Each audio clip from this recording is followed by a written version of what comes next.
আমরা জানি হুকুম আমাদের মস্তিষ্কের জ্ঞান অনুযায়ী হুকুম মানে একটা কথা, যে কোনো যে ভাষায় কথা বলে সেই ভাষার কোনো একটা কথাকে বলে আমরা হুকুম দিয়ে দিই। কিন্তু এটা আদেশও না, নিষেধও না। রুহু সম্পর্কে জিজ্ঞাসা করা হলো, আল্লাহ পাক তাকে বলে দেন তুমি বলে দাও হে রসুল যে আল্লাহ রুহু একটা আল্লাহ পাকের হুকুম, তোমার প্রভুর একটা হুকুম।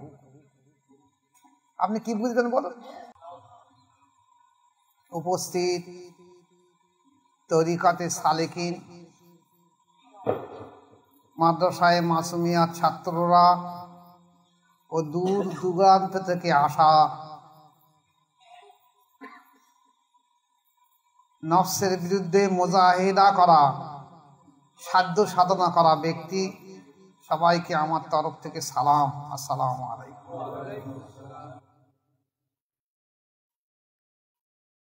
দেখুন, আমরা যে প্রত্যেক সপ্তাহে খানকা শরীফে কিছু আলোচনা রাখি, এছাড়া মাসেও দেখা যাচ্ছে একটা বিশেষ আলোচনার মজলিস থাকে। ইংরেজি মাসের শেষ বৃহস্পতিবার, আর সেই ইংরেজি মাসের শেষ বৃহস্পতিবার আজকের গান আলোচনা ইউটিউব থেকে দেখে নেবে। আজকের গান আলোচনা থাকবে এমন বিতর্কিত একটা জিনিস, যে জিনিসটা ওলামা সমাজ অধিকাংশ জানে না,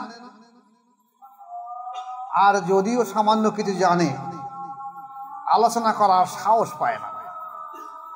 কিন্তু বয়স হয়ে গেছে, আমার শরীরও পাচ্ছে না,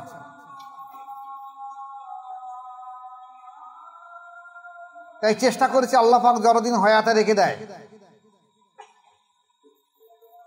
কিছু জিনিস আপনাদের সামনে রেখে যাব, পরবর্তী প্রজন্মে আপনাদের জন্য সহজ হয়ে যাবে। যেমন আজকের আলোচনা থাকলো যে রাসূল পাক সাল্লাল্লাহু আলাইহি সাল্লাম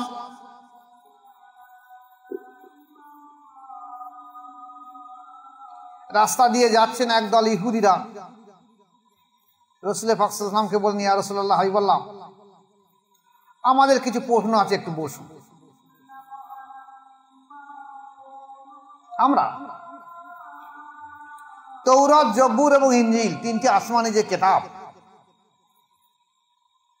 প্রত্যেকটা কিতাবে দেখেছি আপনার সম্পর্কে যে আপনার আগমন বার্তা থাকবে, আখিরি জামানার আপনি শেষ নবী, সমস্ত আসমানি কিতাবে এসেছে। এবং সেই আসমানি কিতাবে এসেছে শেষ জামানার নবী, তার নামও কি, তার বাবার নাম কি, মায়ের নাম কি, কোথায় তার জন্ম। তো ইয়া রাসূলুল্লাহ, হাবিবাল্লাহ, আমরা তো ইহুদি খ্রিস্টান নাসারা হিসেবে চলছি, তা আমাদের কিছু প্রশ্ন আছে। সেই প্রশ্নের মধ্যে একটা প্রশ্ন হলো, আপনি যদি ব্যাখ্যা করে বলে দিয়ে দেন আপনার পরবর্তীতে আর নবী আসবে না। রাসূলুল্লাহ সাল্লাল্লাহু আলাইহি ওয়াসাল্লাম বলেন, বলো সে প্রশ্নটা কি। বলছেন, ইয়া রাসূলুল্লাহ, হাবিবাল্লাহ, রুহু জিনিসটা কি, আত্মা জিনিসটা কি।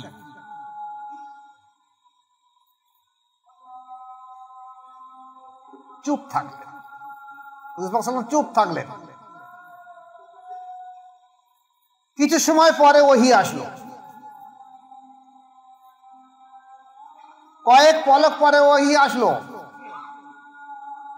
সে ওহী মারফত উনি বলে দিলেন কি, বিসমিল্লাহির রহমানির রহিম, কুলির রুহু মিন আমরি রাব্বি। আল্লাহ পাক জানিয়ে দিলেন যে রুহু হলো, হে রসুল তুমি বলে দাও তোমার প্রভুর একটা হুকুম এটা। এখন প্রভুর হুকুম, এখন যদি কোনো ব্যক্তি, আমার কোনো মুরিদ কাউকে বলে যে আমার মুর্শিদের একটা হুকুম, তাহলে সেটাকে কি রুহু বলা যাবে? তো আল্লাহ পাক বলেন, রসুল তুমি বলে দিয়ে দাও এটা তোমার প্রভুর একটা হুকুম।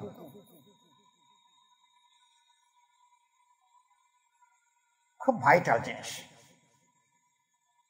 আমরা জানি হুকুম আমাদের মস্তিষ্কের জ্ঞান অনুযায়ী হুকুম মানে একটা কথা, যে কোনো যে ভাষায় কথা বলে সেই ভাষার কোনো একটা কথাকে বলে আমরা হুকুম দিয়ে দিই, আদেশ বা নিষেধকে একটা হুকুম দিয়ে দিই। কিন্তু এটা আদেশও না, নিষেধও না। রুহু সম্পর্কে জিজ্ঞাসা করা হলো, আল্লাহ পাক তাকে বলে দেন তুমি বলে দাও রসুল যে আল্লাহ রুহু একটা আল্লাহ পাকের হুকুম, তোমার পড়বো একটা হুকুম। আপনি কি বুঝবেন বলেন?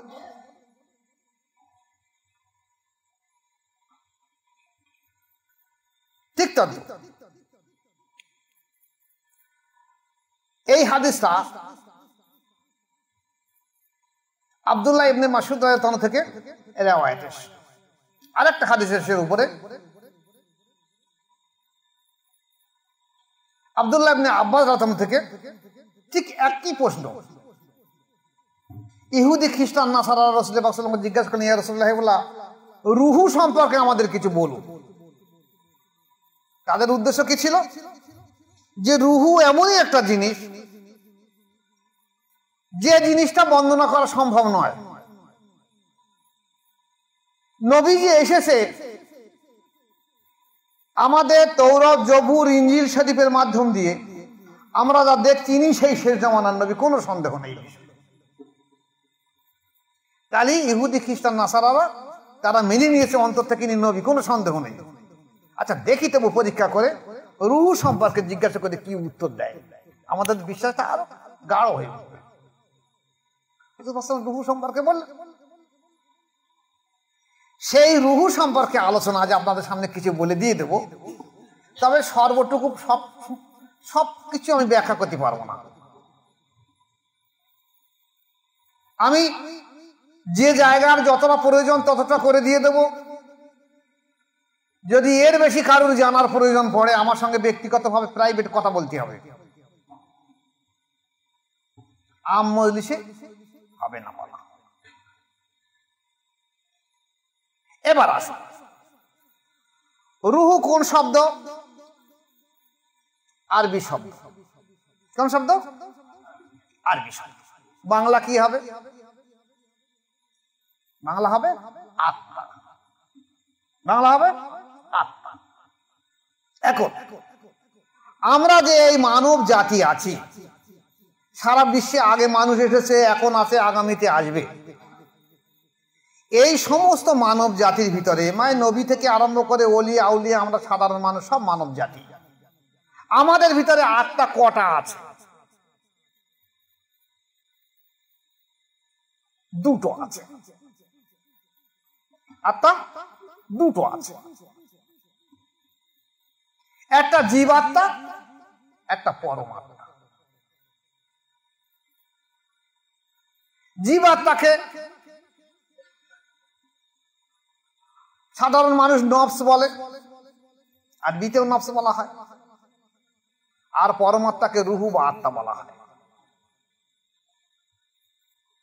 এই পরমাত্মা যেটাকে আত্মা বলা হচ্ছে, এটা আল্লাহ পাকের যে হুকুম হয়েছে, হুকুম এটা, এর সৃষ্টির রহস্য খুব মজাদার।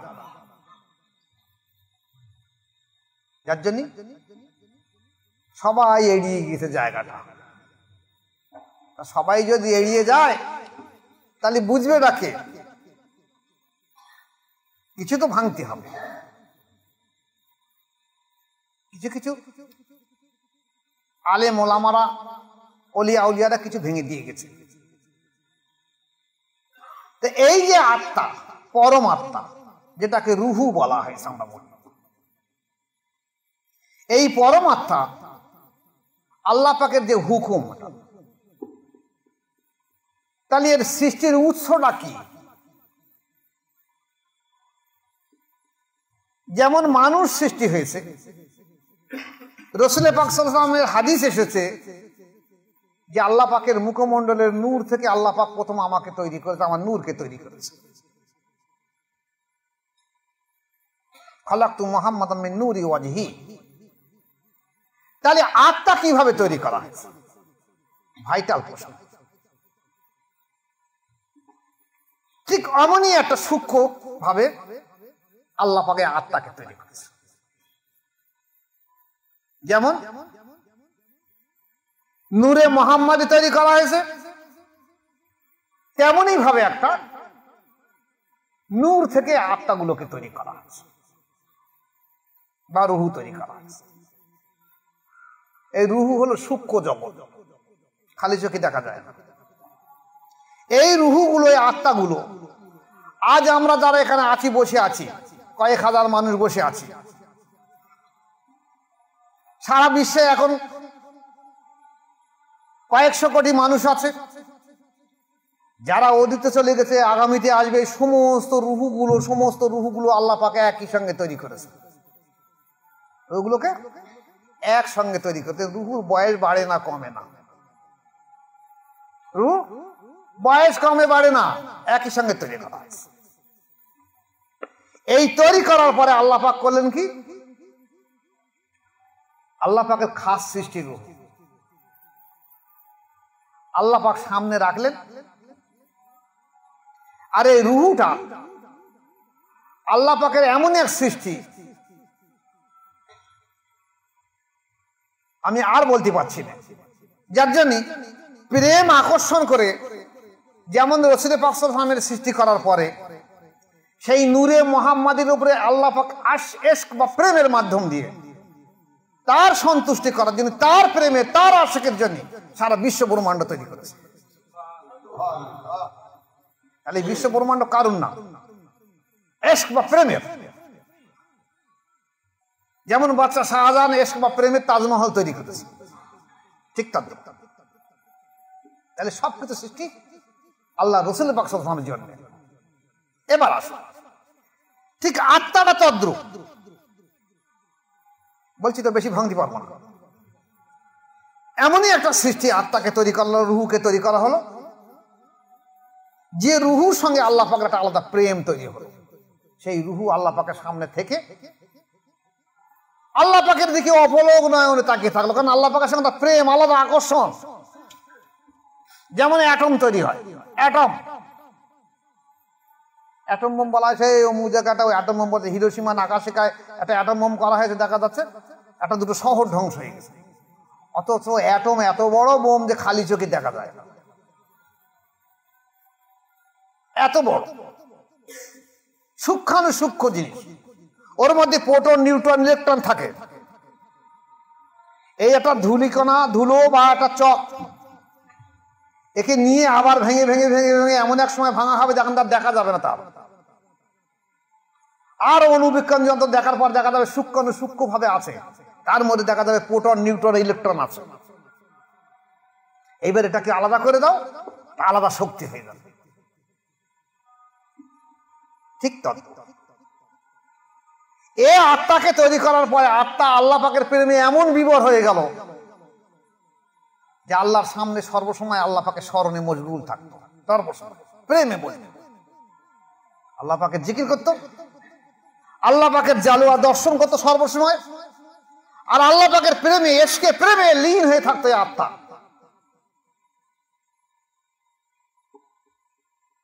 আল্লাহ পাক সেই জায়গায় বলেছেন, আলাস্তু বিরাব্বিকুম, সমস্ত আত্মাগুলোকে বলেন, আলাস্তু বিরাব্বিকুম, আমি কি তোমাদের প্রভু নই? আত্মারা জানে আত্ম কিছু নেই, তখন বলতেন কলু বালা, হ্যাঁ আপনি আমাদের প্রভু। আল্লাহ পাক বলেন, ঠিক আছে দেখি। ফেরেশতাদের বললো, জমিন থেকে মাটি নিয়ে যাও, আদম মূর্তি তৈরি করো, ঠাকুর মূর্তি তৈরি করো,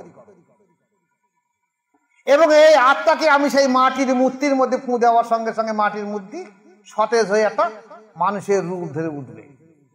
এটি হলো মানব সৃষ্টি। আসছি পরে, এই যে পরমাত্মা, এটাকে বলেছে রূহ, খালি চোখে দেখা যায় না। সারা বিশ্বের বিজ্ঞান গবেষণা করেছে যে মানুষের ভিতর থেকে একটা জিনিস বেরিয়ে গেলে মানুষটাকে মৃত বলে। কি বাইর হয়ে যায়? একটা মানুষ মৃত্যুর সময় তাকে কাঁচের জারের ভিতরে দিয়ে তাকে অক্সিজেন দেওয়া হলো, তার ভিতরে দিয়ে দেখা গেল মানুষটা মারা গেছে, কাঁচটা একটা চিক্কিরি মেরে ফেটে উঠলো, কোনো একটা জিনিস সেখান থেকে বাইরে হলো, কেউ কিছু বুঝতে পারলো না, কিন্তু মানুষ মারা গেছে। তাহলে বিজ্ঞান আজ পর্যন্ত এমন কোন যন্ত্র আবিষ্কার করতে পারে না যে আত্মাটা বাইরে কিভাবে দেখবো। এখন এই আত্মা কি মারা যায় না যায় না? এই যে পরমাত্মার কি মৃত্যু আছে না নেই? পরমাত্মার মৃত্যু নেই, আত্মার মৃত্যু নেই।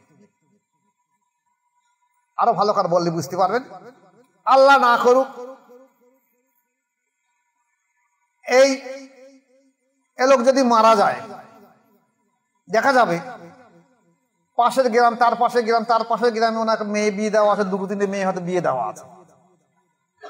মারা যাবার পরে মেয়েরা খবর পালো, ছুটে এসে বাপের লাশের উপরে পাঁজা করে ধরে একেবারে পায়ে জড়িয়ে ধরে, বুকি জড়িয়ে ধরে, মা মুখে চুমো খাচ্ছে, মাথায় হাত দিয়ে কাঁদতেছে, ও বাপ তুই কোথায় চলে গেলে, আমার সঙ্গে দেখা করে গেলি নাকি? কাঁদে না? এই মেয়েরা জানে এটা আমার বাপ না, যে শুয়ে আছে এটা আমার বাপ না।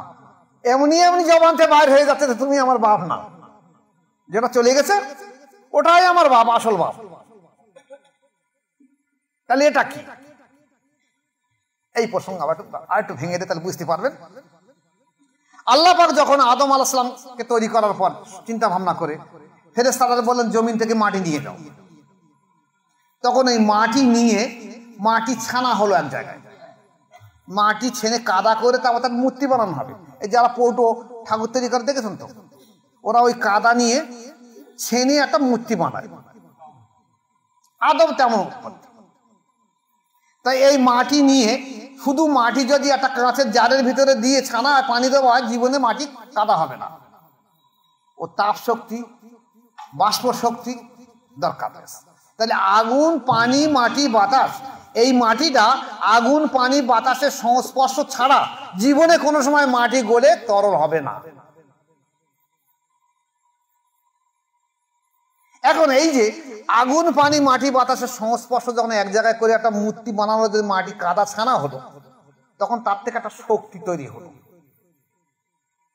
শক্তিটা কেমন বলে দিচ্ছি বুঝতে পারবেন। মেয়েরা যখন ভাত রান্না করে, তখন ওই ভাতের হাঁড়িতে কিছু পানি দিয়ে আর কিছু চাল বসিয়ে দিয়ে দেয়।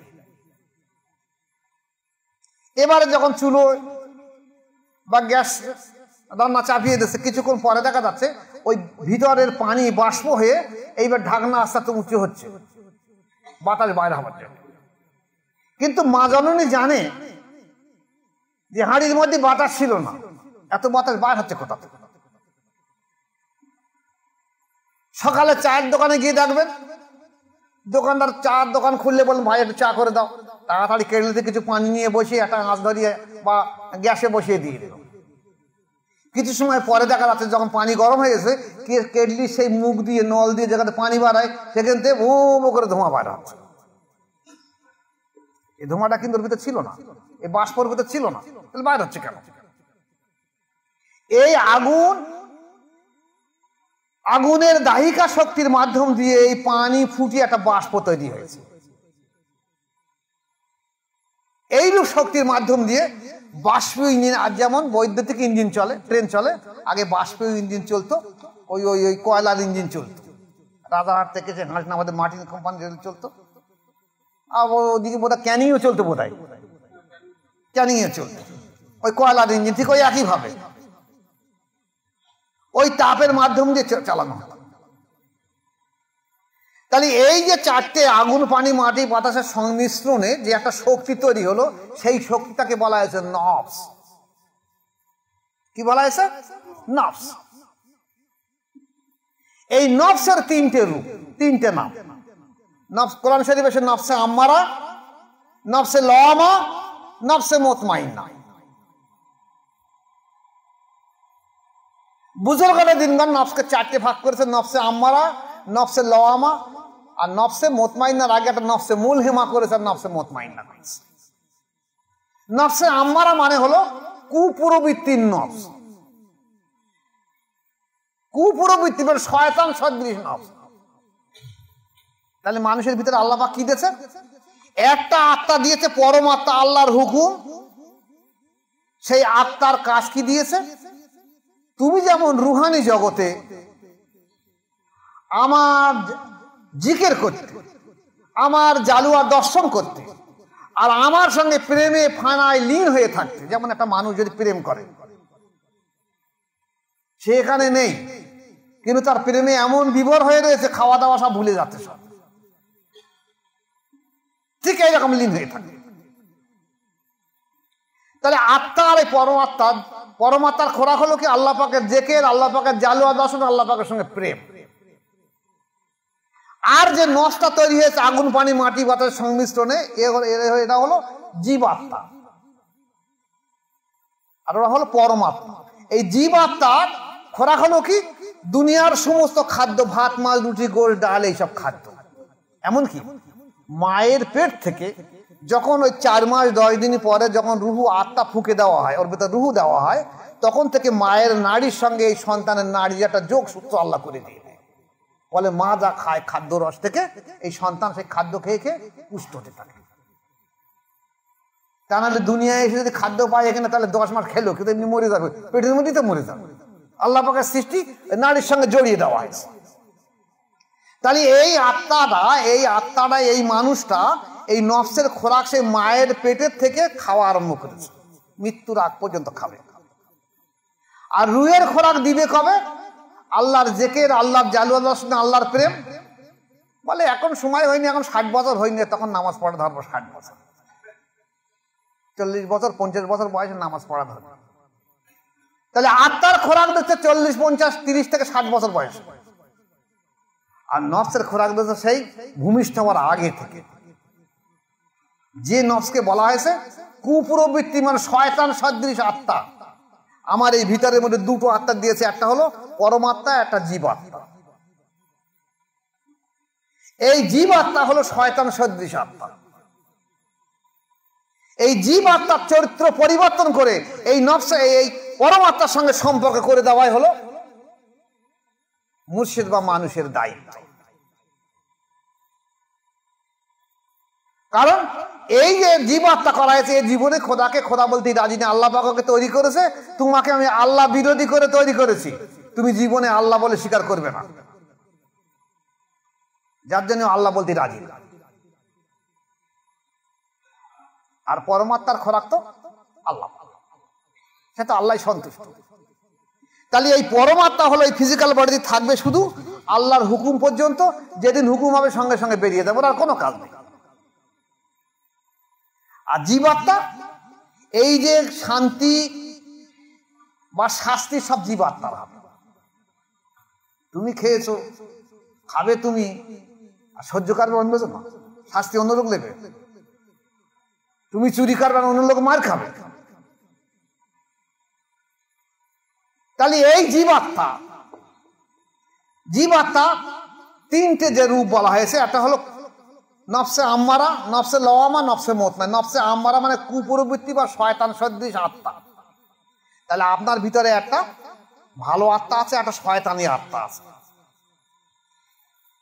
তাহলে এই যে ভালো আত্মা আছে, এই আত্মার কাজ হলো এই বডিটাকে শুধু জীবিত রেখে দেওয়া, আর কোনো কাজের নেই, আল্লাহর হুকুম হলে চলে যাবে।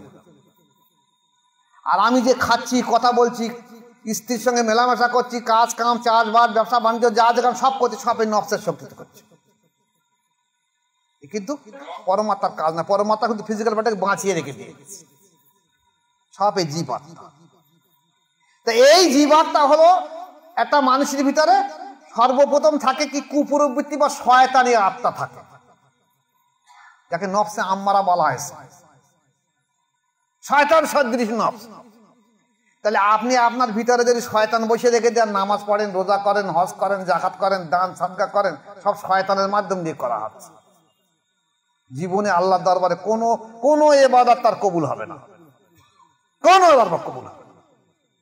আপনি তো শয়তানের মতো। আমাকে বলতে এত কষ্ট লাগতেছে। আপনার চরিত্র যদি সত্যিকার সে বিজ্ঞানের মধ্যে কোনোদিন ভাবে ফুটিয়ে ওঠে সামনে, তাহলে দেখা যাবে আপনার শয়তানের মতো চরিত্র, আপনার শয়তানের মতো মারটিক। আমরা তো বলি অনেক সময়, এর কাজ কারবার দেখেছি, কেউ বলে ওর কাজ কারবার দেখেছিস ওর বাঘের মতো, কেউ বলে ওর কাজ কারবার দেখেছে সাপের মতো, কেউ বলে ওর কাজ কারবার হিংস্র বাঘের মতো, কেউ বলে নেকড়ে কুকুরের মতো। বলে না? কেন বলে? নফসের চরিত্র তো এই। তাহলে এই চরিত্র নিয়ে আপনি এবার জীবনে আল্লাহ কবুল হবে না। এই যে নফসকে, এই যে নফসে আম্মারা বলা হয়েছে, নফস, এই নফসের সাত চাকানো হবে। আমাদের দেশে যে আমরা ভালো ভালো ওয়াজ করে, কুল্লু নফসুন যায়িকাতুল মাউত, প্রত্যেক নফসকে মৃত্যুর স্বাদ গ্রহণ করতে হবে। কোন নফস মরে যাবে না। নফসকে মৌতের স্বাদ চাকানো হবে, এই পরমাত্মাকে না, জীবাত্মাকে। জায়গা মানে হলো স্বাদ চাকানো। আমাদের দেশে দেখবেন অনেক মানুষ তো খুব রাগী আছে, এত রাগী আছে যে বাড়ি গিন্নিদের খুব খিটখিটি করে, খুব। আরো রোজার মাসে ওরই সর্বনাশ। কিছু কিছু মানুষের বাড়ির ধাতে গেলে বোঝা যাবে যে ওরা স্বামী স্ত্রী দুজনে বাড়ি আছে রোজার মাসে। বহুত দিন রোজা করে তার কষ্ট হচ্ছে, বিরাট খিটখিটি হয়ে যাচ্ছে। তাই এইরকম ধরনের যদি স্বামী থাকে, তখন মা জননীরা কি করে জানে, যদি তরকারি ঝাল হয় বেশি, নুন হয় বেশি, তাহলে তো খাওয়ার সময় ঠিক লেগে যাবে, কারণ আমার স্বামীটাই এরকম। তাই রোজার মাসে মা জননীরা কি করে, সেই নাকড়িতে করে এক ফোঁটা ঝোললে চেঁকে দেখে জিভ দিয়ে, নাকি দেখে না, খাইনি কিন্তু জিভটা দেখে চেঁকে ফেলে দিয়ে দিয়েছে। ও খেয়েছে না চেকেছে। জায়কা মানে হলো চাকা। কুল্লু নফসুন যায়িকাতুল মাউত, প্রত্যেক নফসকে মৃত্যুর স্বাদ চাকানো হবে। তাহলে কোন নফস মরবে? কোন নফস মরবে? স্বাদ চাকানো মরা। এটা গেল এই সাইডের নফস, জীবাত্মা। আরেকটা আসুক পরমাত্মা। পরমাত্মার কোনো মৃত্যু নেই, পরমাত্মার মৃত্যু নেই। কারোর পরমাত্মার মৃত্যু, কারোর আত্মার মৃত্যু নেই। কারোর তো মৃত্যু আছে? তাহলে নবীর মৃত্যু আছে? তাহলে যারা বলেন নবী মরে গেছে, মাটির সঙ্গে মিশে গেছে, তাদের কি বলবে? না, পরমাত্মার মৃত্যু নেই। পৃথিবীর কোন পরমাত্মার মৃত্যু নেই, আপনারও মৃত্যু নেই, আমারও মৃত্যু নেই, কোন পরমাত্মার মৃত্যু নেই, নবীরও মৃত্যু নেই। আসছে যদি সময় পাই ভেঙে দিয়ে দেবো। তাহলে দেখা যাচ্ছে পরমাত্মার যখন মৃত্যু নেই, তখন আলিম উলামারা কোন সাহসে বলেন নবী মারা গেছে? আরে নফসের সাত চাকা নয়, নফস তো মরিনি, নফসও মরিনি, পরমাত্মা তো মরিনি, তাহলে নবী মারা গেছে বললে কেন? এখানে তাফসীর ইবনে কাবীর এর লেখক ফখরুদ্দিন রাজি রহমাতুল্লাহ আলাইহি উনি বলেছেন, যদি কোনো ব্যক্তি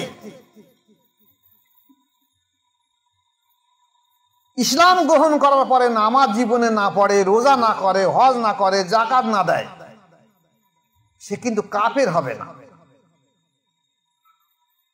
সে কাফের হবে না, তাকে কাফের বলা যাবে না। অস্বীকার করলে কাফের বলবে, কিছু অস্বীকার করি না, আমি পড়ি না নামাজ।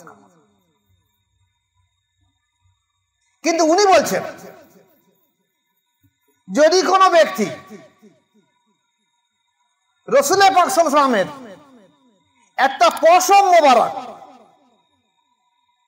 একটা পশম মোবারকের সম্পর্কে কটাক্ষ করে, সঙ্গে সঙ্গে সে কাফের হয়ে যাবে।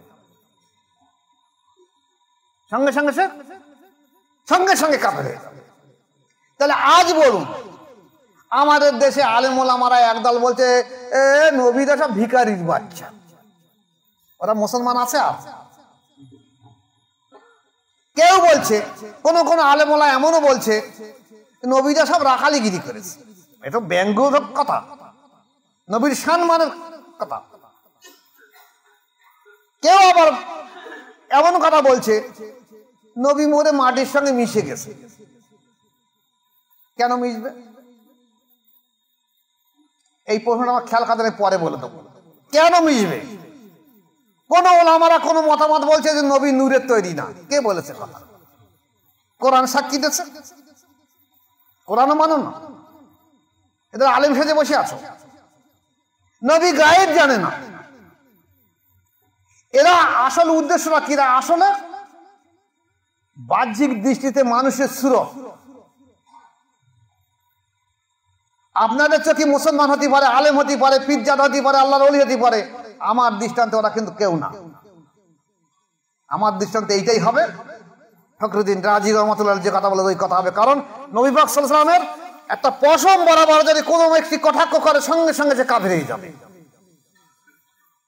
আমি জানি না বাবা, এক কথা বলে মিটে দাও নাকি? আমি জানি না, আমি বলবো না। তাহলে নবী কি মারা গেছে? কোন আত্মা মরবে তো নবী মরবে কেন? তোমার আমার আত্মা কি মরেছে? আরে চলে গেছে আত্মা, তার যেখানে সৃষ্টির উৎস সেখানে চলে গেছে। পরমাত্মার উৎস যেখানে, সে ঠিক সেখানে চলে গেছে আল্লাহর হুকুমে। আর নফসের তার সাত চাকিয়ে দেওয়া হয়েছে। তাহলে এও মরিনি ও মরিনি, তুমি বলছো মরে গেছে। এবার আসো, যেখানে কোরআন বলছে বিসমিল্লাহির রহমানির রহিম ওয়ালা তাকুলু লিমা ইউকতালু ফি সাবিলিল্লাহি আমওয়াত। আল্লাহ বলছে কি, যারা আমার রাস্তায় সাধ্য সাধনা করে মারা গেছে, শহীদ হয়েছে, তোমরা তাদেরকে মৃত বলো না, বলা আহিয়া ওয়ালা কিল্লা, বরঞ্চ তাদের জীবিত তোমরা জানো না। তাহলে আমার রাস্তায় সাধ্য সাধনা করে যারা মারা গেছে, এই আমার রাস্তায় সাধ্য সাধনা মানে কি? আল্লাহ পাক বলেন তারা জীবিত। সাধ্য সাধনাটা কি? সাধ্য সাধনা করা হলো, একটা হলো জিহাদ। বড় বড় লড়াইয়ের ময়দানে জিহাদ করে তারা যদি জিহাদে শহীদ হয়ে যায়, তারা জীবিত, তারা মৃত নয়। এই শহীদদের লাশ পচেও না, কোনো প্রমাণ নেই শহীদদের লাশ ফেলেছে। আপনারা ইউটিউব খুলে দেখেন, আল্লাহ সাক্ষী দিয়েছে। তাহলে আল্লাহর কথা অমান্য হবে যে শহীদ লাশ পচে যাচ্ছে? তো শহীদদের লাশ শহীদ কারে বলে? ওয়ালা তাকুলু লিমা ইউকতালু ফি সাবিলিল্লাহি আমওয়াত।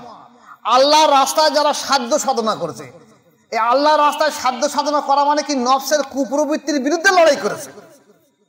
এই জিহাদ ও নফসের বিরুদ্ধে লড়াই।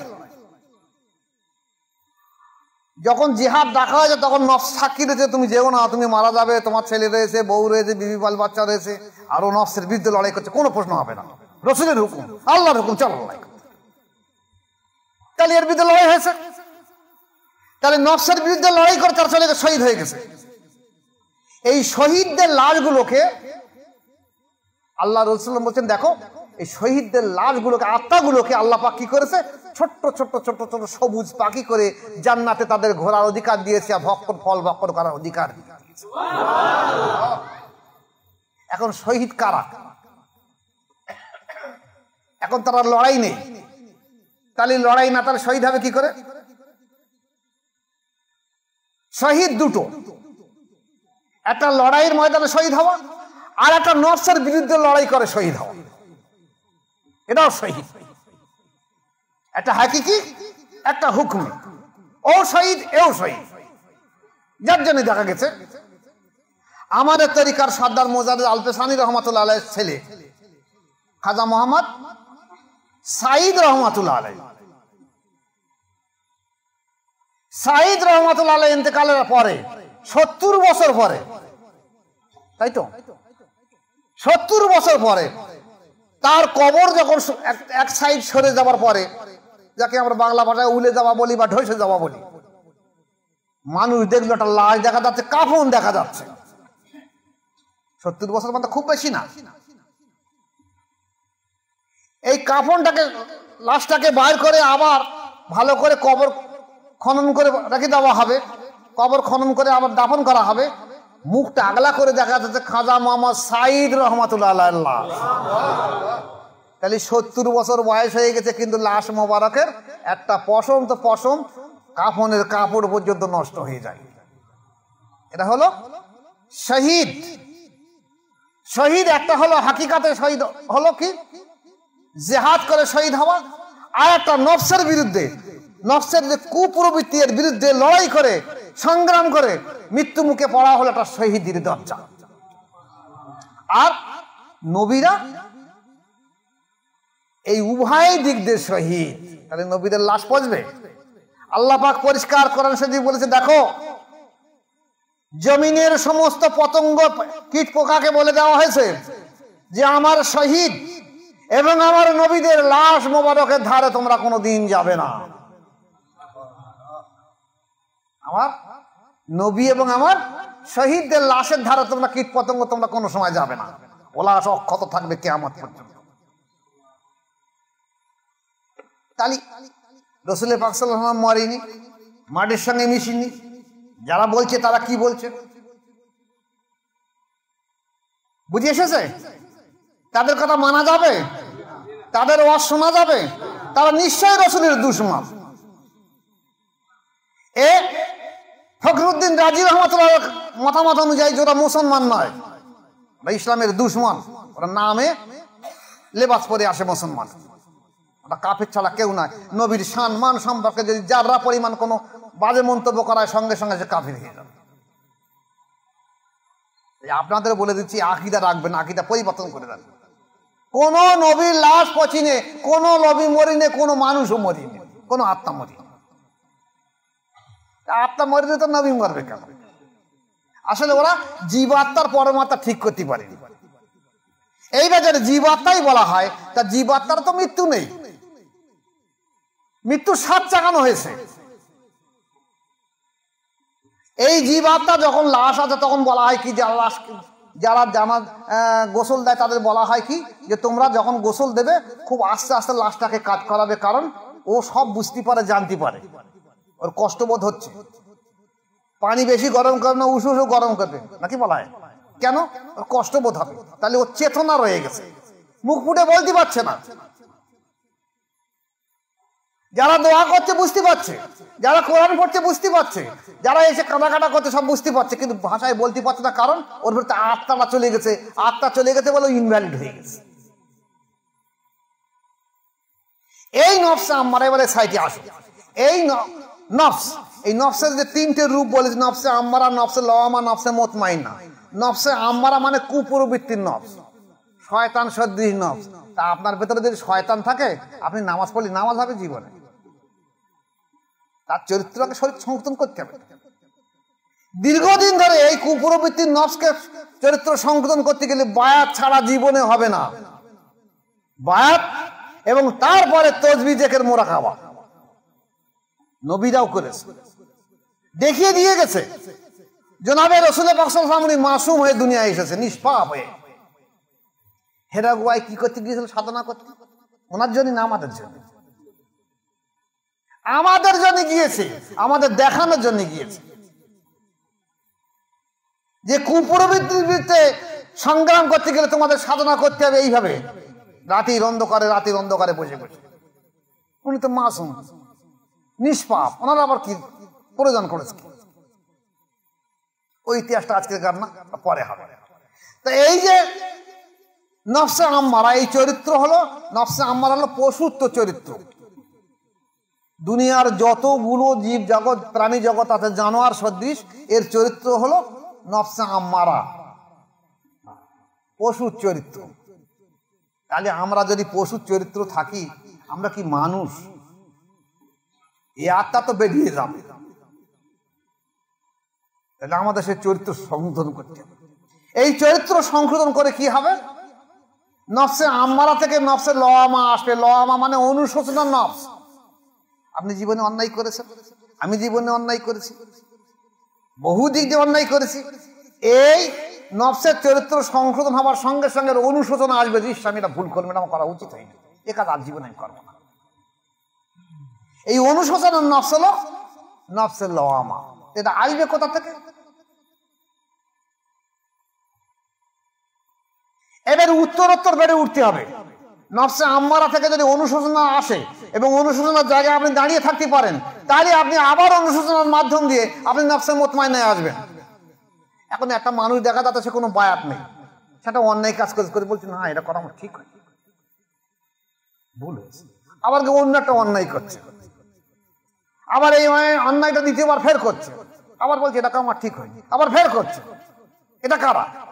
এটা আসলে এরা মুজাহিদা করছে না, নফসের বিরুদ্ধে সাধ্য সাধনা করছে না, লড়াই করছে না যে আমি কাজ করবো না। এই জিহাদ, এই নফসের বিরুদ্ধে জিহাদকে বলা হচ্ছে জিহাদে আকবার।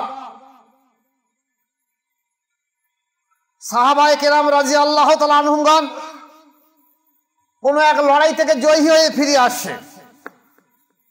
313 জন সাহাবা যদি 1000 কাফেরের বিরুদ্ধে মোকাবেলা করে জয়ী হয়, তা তাদের উৎফুল্লতা কেমন থাকবে?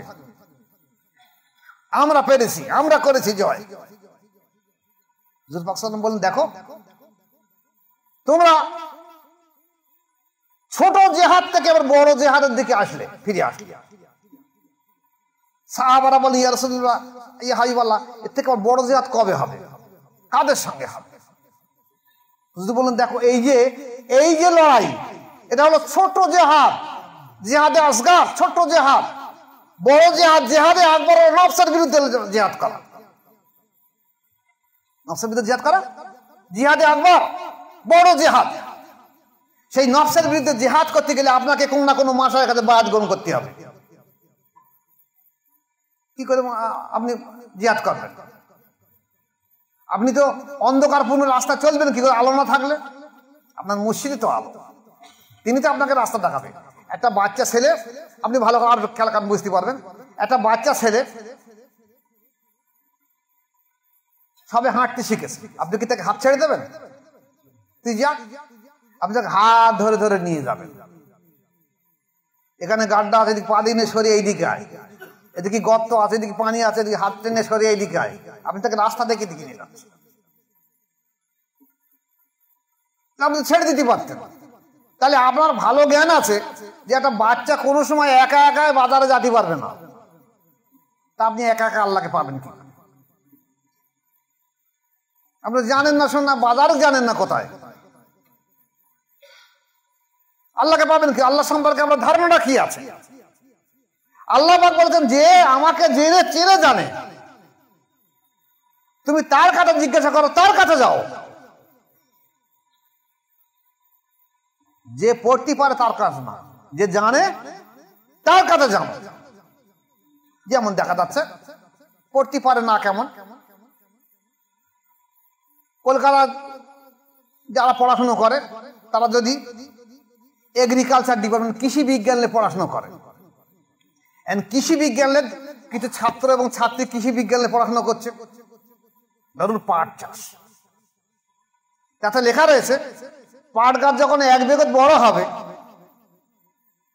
তার যদি জো হয় তাতে বিদে দিতে হবে। এখন ওর আর মাথায় কাজ করে না, জো বাকি রাখো, বিদে বাকি রাখো, আর পাট গাছও বাকি রাখো। কলকাতা থেকে অনেকে এদিকে টুরিস্ট আসে, ফিস্ট করতে আসে, এসে আমাকে অনেকে জিজ্ঞেস করতে পারে, ধান গাছটা কি দাম বলেন দেখি। ধান খাতার দাঁড়িয়ে আমার সব জিজ্ঞেস করতে পারে, ধান গাছটা কি রকম, আর ওর থেকে চাল হয় কি করে, আর জানে না কি, ওরকে কি বলবে? তো ওই যে কৃষি বিজ্ঞান যে পড়াশোনা করছে, তাকে শেখানো হচ্ছে যে পাট গাছ যখন 1 বিঘত পরিমাণ হবে, কি 6 ইঞ্চি পরিমাণ হবে, তাতে যদি জমিনে জো হয় তা বিদে দিতে হবে। এখন ওর মাথায় কাজ করে না, জোটা কি রকম, বিদে কি রকম। তাহলে ওর জানতে গেলে কোথায় যেতে হবে? এই গ্রাম্য এলাকায় মাঠে আসতে হবে। দেখা যাবে একটা মানুষ, এই যাকে বলে মালকষা মাছ, দেখেছো তো মালকষা, একেবারে লুঙ্গি গুটিয়ে লে কিংবা গামছা পরে একেবারে কাঁচা মেরে পাছা টাছা সব বার হয়ে আছে, সে ওই পাটে নিড়োচ্ছে আস্তে আস্তে আস্তে নিড়েলতে। এখন ওই আলির ধারে গিয়ে ওই বাবুর এসে জিজ্ঞেস করছে, চাচা একটা কথা বলো। বলে হ্যাঁ বলো। বলে এটা কি গাছ? এটা বলে এটা পাট গাছ। বলো ও তাহলে এইরকম পাট গাছ? তা দেখতেছে কটা পাতা কিরকম হয়, দেখে পাতা, এইটা তাহলে পাট গাছ। তা চাচা অত বড় হবে কি করে? বলে আস্তে আস্তে বাড়তি বাড়তি বড় হবে। তা বলে আরেকটা কথা বলবো। বলে বলেন। বলে এই পাট গাছের নাকি জো হয় কি করে? জো বুঝবো কি করে? আমাদের তো পড়ায় কিন্তু আমরা প্র্যাকটিক্যালে আসিনি। আর বীজে বাঁধবো কি করে? বলছে দেখো আমার এই জমিতে জো হয়েছে, না শুকনো আর না ভিজে, এটাতে বলে জো। এই দেখো দেখে না, নিড়েল দেখিয়ে দিচ্ছে, দেখেছো? না শুকনো না ভিজে, এটা বলে জো। তা বলে বিদে কেমন? বলে বসে আমার ছেলে আনছে দেখা। এইবার বড় বিদে এনেছে, বলছে চাচা এসব কি খোসা খোসা মতো কি? বলে পরে বুঝতে পারবে, দাঁড়াও। গরুতে জুড়ে দিয়েছে, বলে এটা এদের মাটি উঠে যাচ্ছে, সব গাছ উঠে যায়। বলে না, গাছও উঠাবে না, একটা দুটো ওটা অসুবিধা কিছু নেই। বলে এটা কি? বলে এটাই বলে বিদে। তাহলে ও পড়েছে জীবনে দেখিনি, এই প্রথম দেখেছে জো আর বিদে কি রকম জিনিস। ঠিক তদ্রুপ এটা। যে আল্লাহ পাক বলেন যে জানে তার কাছে যাও, তাকে জিজ্ঞাসা করো। আর আমরা করেছি কি, যে পড়তে পারে তাকে জিজ্ঞাসা করছি।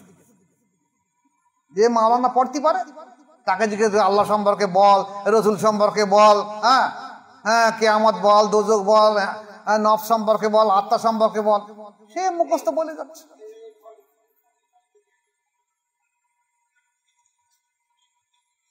কিন্তু আল্লাহ পাক কি বলেছে? যে জানে তাকে জিজ্ঞাসা করো। তাহলে এই যে নফস, এই নফসে আম্মারা থেকে নফসে লওয়ামা মানে অনুশোচনার নফস আসলো। এইবার সেই নফসকে আরো বেশি কঠোর সাধ্য সাধনা করে লড়াই করে করে করে করে নফসে মুতমাইন্না আনতে হবে, শান্তি প্রাপ্ত নফস। এই প্রথম নফসে না আম্মারাকে বলছে ইন্নান নাফসা লাম্মারাতুম বিসসুই। আল্লাহ পাক বলেন কি প্রত্যেক নফস সর্বসময় খারাপ কাজে উস্কানি দেয়। কি করে? খারাপ কাজে উস্কানি। আর এই সর্বনাশ, আমার বাড়ি বসে, আমার ঘরে বসে আমার উপরে বাঁদরাম চোখ রাখাতে। এ যেন সেই ডাকাতি গুন্ডারে বাড়ি বসে ভাত কাপড়তে পোষা হচ্ছে। ডাকাতির গোয়েন্দা, ডাকাতির গোয়েন্দারে বাড়ি ভাত কাপড়তে পোষা হচ্ছে। সে তো এমনি খবর দেবে বাড়ি এই মালপত্র আছে। তা আল্লাহ পাক আমার ভিতরে দিয়ে তো সেই গোয়েন্দাকে। ইন্নান নাফসা লাম্মারাতুম বিসসুই। আল্লাহ পাক বলে নিশ্চয়ই এই নফস সর্বসময় তোমাকে খারাপ কাজে উস্কানি দেবে, সে জীবনে ভালো কাজ করবে না, করতে দেবে না তোমাকে। তাহলে তুমি যে ভালো কাজ করবে, তুমি মনে করছো ভালো কাজ করছো, না ওটা খারাপ কাজ, ও খারাপ কাজ। যদি মনে করেন নামাজ পড়ো, ঠিক আছে, নামাজ পড়লো ঠিক আছে, নামাজ পড়, তাহলে নামাজের মধ্যে তোর মন আমি বসতে দেবো না, পড় দেখি নামাজ। তুই যেই নামাজে নামাবি আমি সঙ্গে সঙ্গে বলবো হিসেব কর, তোর মুদিখানা সাহেব ওই দোকানে কত টাকা বাকি রয়েছে, কেটে কত ধার লেগেছে বাকি হিসেব কর।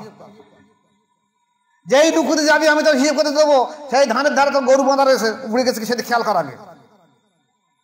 যেই শেষ যাবি আমি তোর খেয়াল করে দেবো, তোর বাচ্চাটা হসপিটালে রয়েছে ওইদিকে খেয়াল কর। তার কাজ কি? ইন্নান নাফসা লাম্মারাতুম বিসসুই। সে সর্বসময় খারাপ কাজে উস্কানি দেবে। আপনি যতই ভালো কাজ করুন তার ভিতরে খারাপ ইয়াত রয়েছে। তাহলে চরিত্র সংশোধন করে নফসে লওয়ামা আনতে হবে, সেখান থেকে চরিত্র সংশোধন করে নফসে মুতমাইন্না আনতে হবে। এই নফসে মুতমাইন্না সম্পর্কে আল্লাহ পাক কি বলছে? ইয়া আইয়ুতুহান নাফসুল মুতমাইন্না, এ আমার শান্তি প্রাপ্ত নফস। আল্লাহ কি বলেছে? এ আমার শান্তি প্রাপ্ত নফস। কাকে বলেছে? আপনার নফসকে বলেছে। তুরজি ইলা রাব্বিকা রাজিয়াতিন মারজি ফাদখুলি ফি ইবাদি ওয়াদখুলি জান্নাতি। তোমার এই কাজ কারবার সমস্ত কিছুতে আমি সন্তুষ্ট। তুমি আমার ইবাদতই যারা করেছে, যে সম্প্রদায়ের মানুষ আমার ইবাদত করে, তুমি সেই ইবাদতের দলে শামিল হয়ে যাও আর আমার সরাসরি জান্নাত দাখিল হয়ে যাও। আল্লাহ পাক বলিনি এখানে যে তোমার জন্য জান্নাত হবে, অমুক হবে, তমুক হবে, বলা তুমি আমার ইবাদতের দলে শামিল হয়ে যাও। তাহলে এতদিন এই নফস ইবাদতের দলে শামিল হয়নি। এই নফসে আম্মারা থেকে নফসে লওয়ামা থেকে নফসে মুলহিমা, এই কঠোর সাধ্য সাধনা করার পরে আল্লাহ পাকের সে ইবাদতের দল শামিল হয়ে গেছে নাকি? এইবারে সে সাধ্য সাধনা করবে আর আল্লাহ পাক সেই নফসকে বলছে ইয়া আইয়ুতুহান নাফসুল মুতমাইন্না, এ আমার শান্তি প্রাপ্ত নফস। আগে কি বলেছে? ইন্নান নাফসা লাম্মারাতুম বিসসুই। এই নফস সর্বসময় খারাপ কাজে উস্কানি দেয়। সেই নফসকে আল্লাহ পাক আবার বলছে আমার শান্তি প্রাপ্ত নফস। তুমি যখন কঠোর সাধ্য সাধনা করেছো, তুমি তোমার আমার ইবাদতে যারা আছে তাদের দলে শামিল হয়ে যাও। তোমার উপরে আমি রাজি, তোমার উপরে আমি সন্তুষ্ট। তুমি আমার ইবাদতের দলে শামিল হয়ে যাও এবং আমার জান্নাতে সরাসরি দাখিল হয়ে যাও। এখানে কোনো বিচার সালিসের কোনো প্রশ্ন নেই। আল্লাহ পাক বলিনি এই শান্তি প্রাপ্ত নফস তোমাকে আমি বিচার করবো, কবরে আযাব দেবো, কিয়ামতে দেবো, অমুক করবো তমুক করবো, কিচ্ছু বলা হয়নি। তুরজি ইলা রাব্বিকা রাজিয়াতিন মারজি ফাদখুলি ফি ইবাদি ওয়াদখুলি জান্নাতি। তুমি আমার ইবাদতের দলে শামিল হয়ে যাও আর জান্নাত দাখিল হয়ে যাও। আচ্ছা, এই জায়গায় আপনারা আসুন এবারে। এই শান্তি প্রাপ্ত নফস প্রত্যেকটা নবী তারা নফসের চরিত্র কোন রকম সান্দ নেই, তারা শান্তি প্রাপ্ত নফস। তুমি তাদের বলছো নফস নবীর লাশ মোবারক মাটি হয়ে গেছে। আরে শহীদ হয়ে লাশ মোবারক পচে না। ইতিহাস ঘাটুন। হযরত জাবের রাদিয়াল্লাহু আনহু আর হযরত হুযায়ফা রাদিয়াল্লাহু আনহু রাসূল পাক সাল্লাল্লাহু আলাইহি ওয়াসাল্লাম সময় তারা শহীদ হয়। সেই শহীদের লাশ 1932 সালে সেই লাশ মোবারক তোলা হয়। কারণ তারা সেই সময় বাদশাকে স্বপ্ন দেখাচ্ছে যে আমার একজন স্বপ্ন দেখাচ্ছে আমার লাশের এখানে পায়দের নদী গেছে, সেই নদীর চুয়া নিয়ে আসতেছে, আমার কষ্ট হচ্ছে, আমার লাশটা তুলে অন্য জায়গায় সরিয়ে নিয়ে যাও। আর একজন বাদশাকে স্বপ্ন দেখাচ্ছে যে আমার কবরের মধ্যে আর্দ্রতা এসে ভিজে ভিজে ভাব হয়েছে, আমার এখন কষ্ট হচ্ছে, আমার লাশটাকে তুলে অন্য জায়গায় শুকনো জায়গায় সরিয়ে নিয়ে যাও।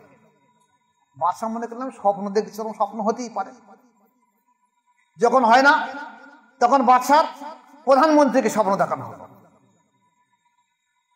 সেই প্রধানমন্ত্রী বাদশাকে বলে, হুজুর আমি একটা স্বপ্ন দেখেছি এরকম ব্যাপার। বলছে আমিও তো দেখেছি। সেই লাশ মোবারক তোলা হলো কবে? জিলহজ মাসের 13 তারিখে। এই 1300-1400 বছর পরে সারা বিশ্বের সমস্ত সাংবাদিকরা বললো যে আপনারা লাশ মোবারক তোলার আগে আমাদের খবর দেবেন কবে তোলা হবে। বলছে অত তারিখ তোলা হবে। পৃথিবী থেকে সারা হাজার বড় বড় বৈজ্ঞানিক এসেছে, চোখের ডাক্তার, হাড়ের ডাক্তার, নাকের ডাক্তার, ব্লাডের ডাক্তার, সব ডাক্তারদের সাজিয়ে দেখবো শহীদের লাশ যে পচে না, সত্যি কি মিথ্যা। কেরনে করে লাশ মোবারক তোলা হলো। একটা লাশের দেখা হলো,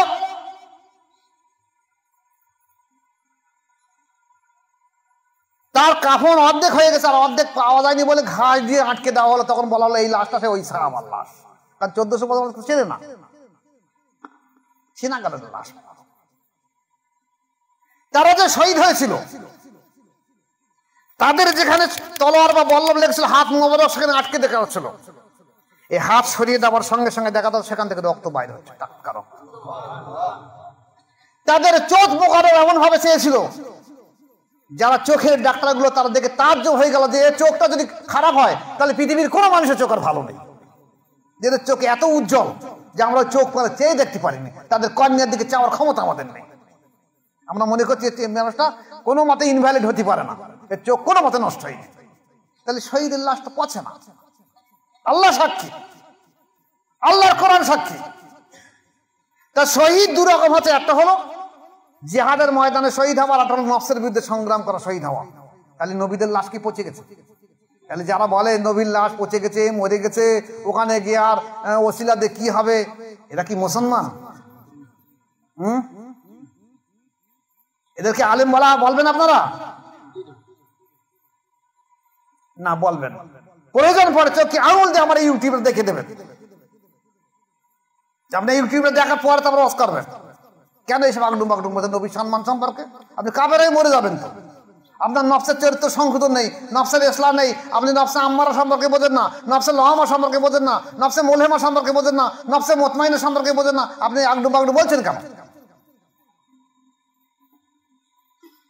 তাহলে দেখা যাচ্ছে এই দুটো আত্মা যখন মানুষের ভিতরে দেওয়া হয়েছে, একটা আত্মা হলো পরমাত্মা, একটা হলো জীব আত্মা। পরমাত্মার সঙ্গে সঙ্গে চলে যাচ্ছে। এবার প্রশ্ন আসবে যে পরমাত্মা তার সৃষ্টির লক্ষ্য স্থলে পৌঁছে গেছে, তাহলে জীব আত্মার কি হবে?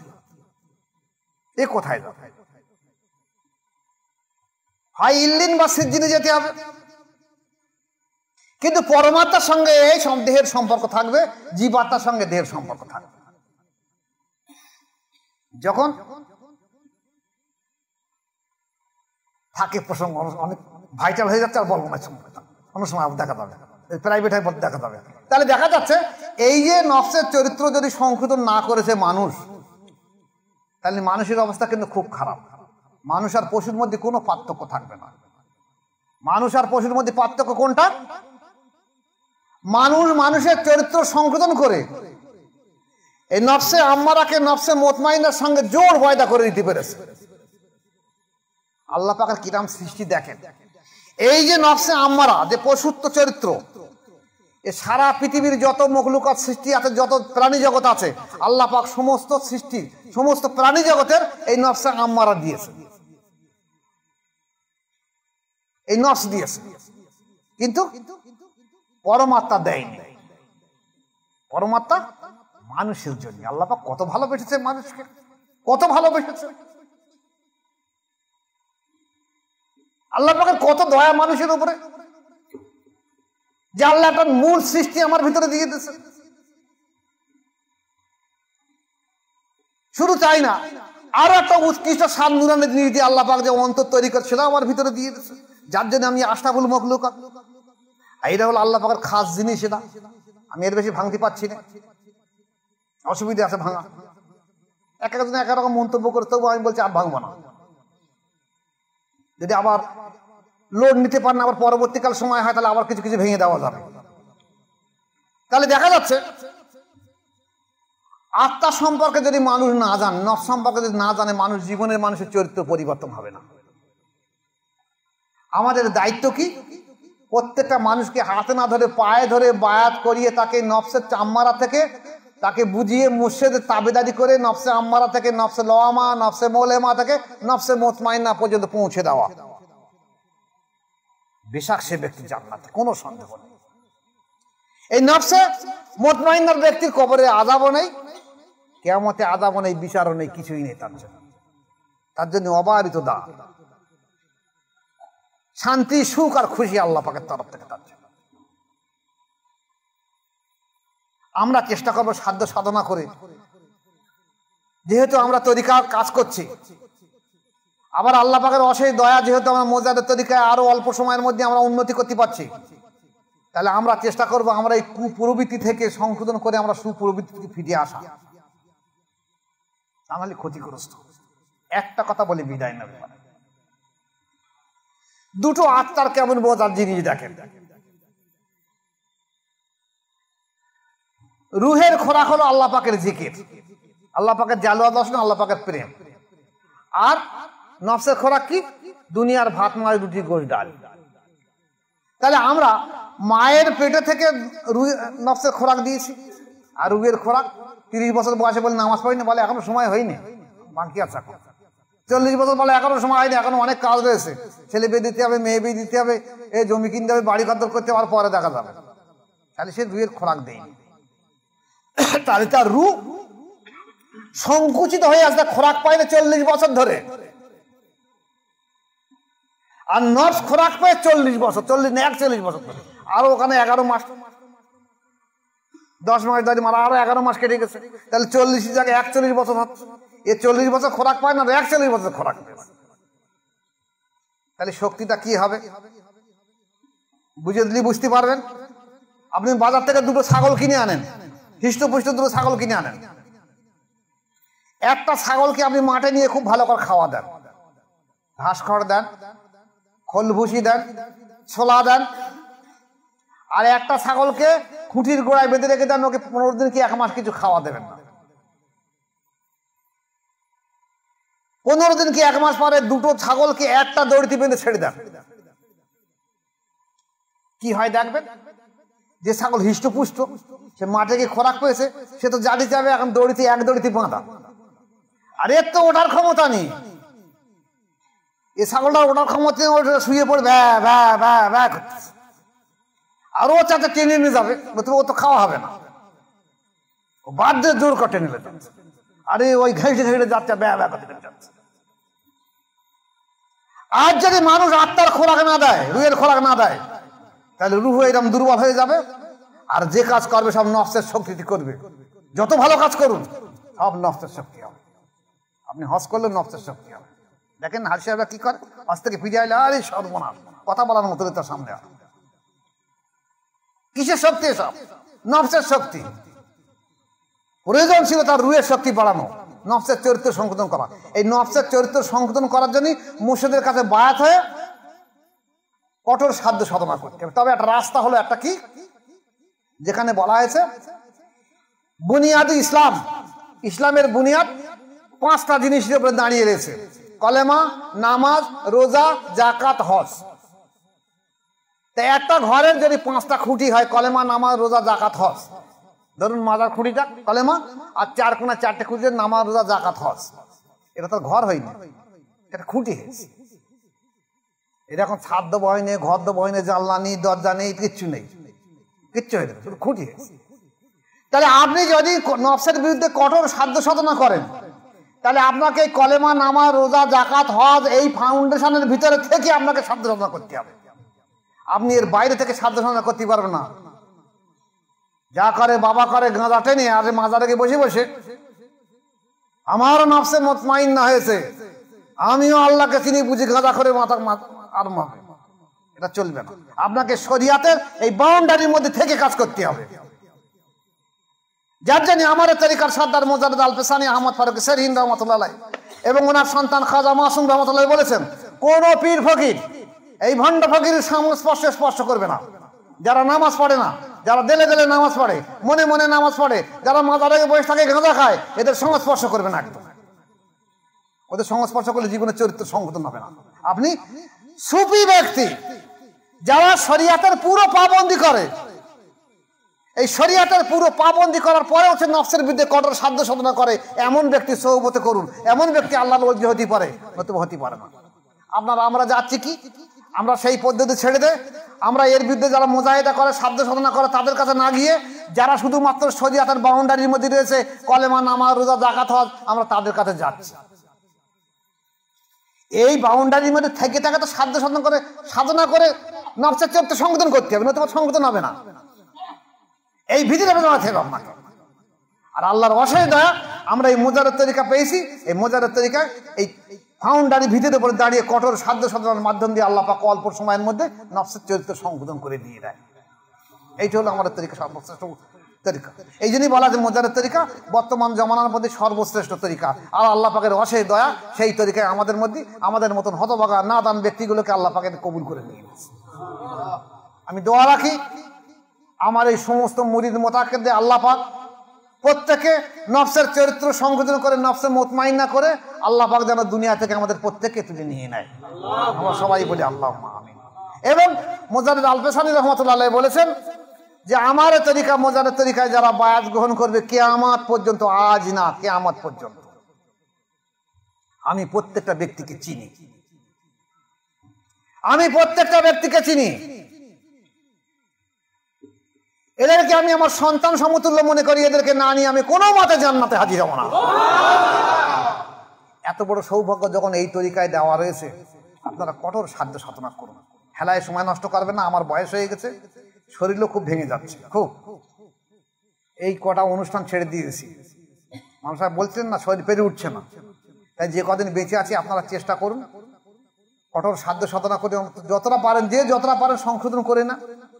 বাকিগুলো আল্লাহ পাক ভালো জানে, চেষ্টা করে যান। খেলাফেলা করবেন না, গড়িমসি করবেন না, এটা গড়িমসির জিনিস না, কঠোর সাধ্য সাধনার জায়গা। আল্লাহ আমাদের প্রত্যেক ভাইকে আমল করার তৌফিক দেখ। আমা আলাইনা ইল্লাল বালাগ। আসসালামু আলাইকুম ওয়া রাহমাতুল্লাহি ওয়া বারাকাতুহু।